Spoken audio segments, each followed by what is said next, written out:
Hello everyone, কেমন আছো সবাই? আশা করি সবাই ভালো আছে, সুস্থ আছে। আমি ভালো আছি। দেখো, আজকে গেছিলাম একটু কেনাকাটা করতে কিছু। তো আজ আর শপিং করতে যাইনি, এমনি কেনাকাটা করতে গেছি। কাল আমার ছেলের জন্মদিন। দেখো কিছু কিনলাম, তোমাদের সঙ্গে শেয়ার করছি কী কী কিনেছি। দেখো সবাই আসবে বলে দেখো ছানার জিলিপি কিনেছি। আর দেখো এর মধ্যে আছে রসগোল্লা আর ঠাকুরের সন্দেশ। দেখাচ্ছি সবাইকে একটু স্কিপ না করে পুরো ব্লগটা দেখতে থাকো, আশা করি ভালো লাগবে। এই দেখো এটা ছেলের কেক আছে, এর মধ্যে কাল কেক কাটা হবে। আর এই দেখো এর মধ্যে বেলুন আছে। খুব বড় করে করছি না, এমনি ছোটো করে ঘরোয়া প্রোগ্রাম। আগের বছর তো তোমরা দেখেছিলে যারা যারা আছো, তো আমার সঙ্গে আগের বছর করেছিলাম অনেক বড় করে। তো এই বছর ঘরোয়া প্রোগ্রামই হচ্ছে। এই দেখো ছেলেকে আমি কিনে দিয়েছি সেলিব্রেশন। আর এর মধ্যে আছে দুধ। এই দেখো কত দুধ এনেছি, রেড কাউ। এই দুধ দিয়ে পায়েস হবে। এখানে অনেকগুলো আনা আছে, সব বার করতে পারছি না, দেখাতে পারছি না। আর এইদিকে দেখো এটার মধ্যে আছে পাটালি, আর কি আছে, আলু আলু আছে, চাল আছে।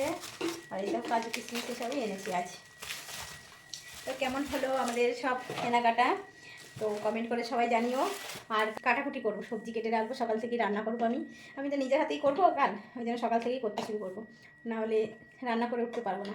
সকাল সকাল তো ছেলেটা খেতে দিতে হবে। চলো দেখতে থাকো। মা আছে ওই ওই ফিগি পরিষ্কার করে মেন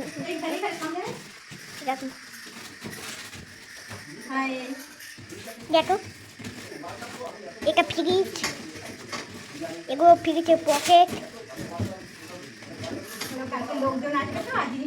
আগে লোকজন আছে তো জিনিসটাকে রাখবো, কোথায় রাখবো পরিষ্কার করে নিতে সব। কালকেও আমার জন্মদিন, সবাই আশীর্বাদ করবে। এই দেখো আমি সব সবজিগুলো কেটে রেখেছি। এই দেখো এইগুলো চাটনি করবো, আরও দেখাচ্ছি সব। এই দেখো ফ্রিজে সব কেটে কেটে রেখে দিয়েছি। দেখো দেখাচ্ছি, সকালে সব রান্না হবে সকাল সকাল। আর বাকিটা কাল দেখাবো। চলো আজকের মতো এখানেই শেষ করছি। সবাই ভালো থেকো, সুস্থ থেকো, টাটা।